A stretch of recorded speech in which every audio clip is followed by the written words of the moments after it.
Well, thanks so much for joining us today here on Living Local Carolina. I've got a really special story today. I am joined in studio by Michelle Apple. Michelle, how are you doing? I'm doing fantastic. Thank you for having me. I'm so excited to share your story. Let's go get right into it here. So I'm actually this week, a 5-year breast cancer survivor. Congratulations. And thank you. And for many breast cancer patients, that's a huge milestone.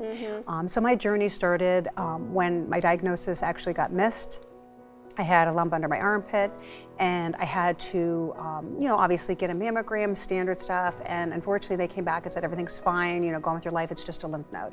And my mom got sick with bile duct cancer, I ended up taking care of her, and I got shingles. This ended up growing. I still ignored it because I thought, they did the mammogram, the doctor came back and said everything's fine. So when she had passed, I then got finally checked up and found out that I ended up being stage 3, 23 lymph nodes were cancerous, full mastectomy, chemo, radiation. And so, the journey is very long, and many of us are still on medication now.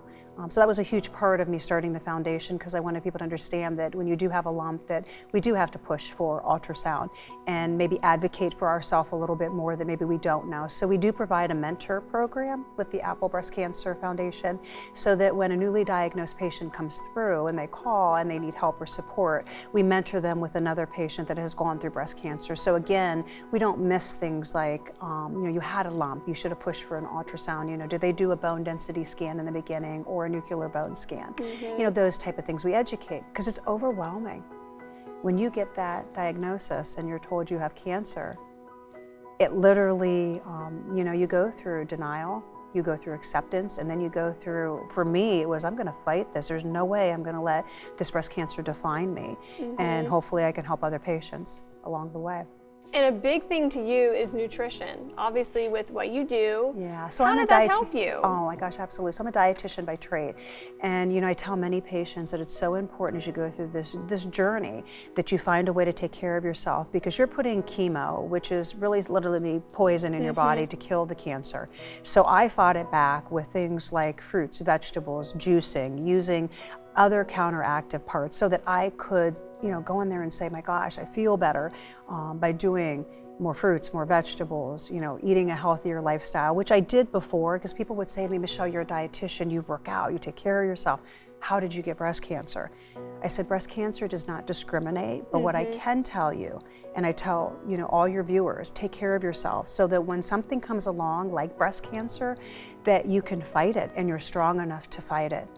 So I had no other underlying conditions besides the fact that I had the cancer. So I was able to fight it pretty good. Let's talk more about the fight.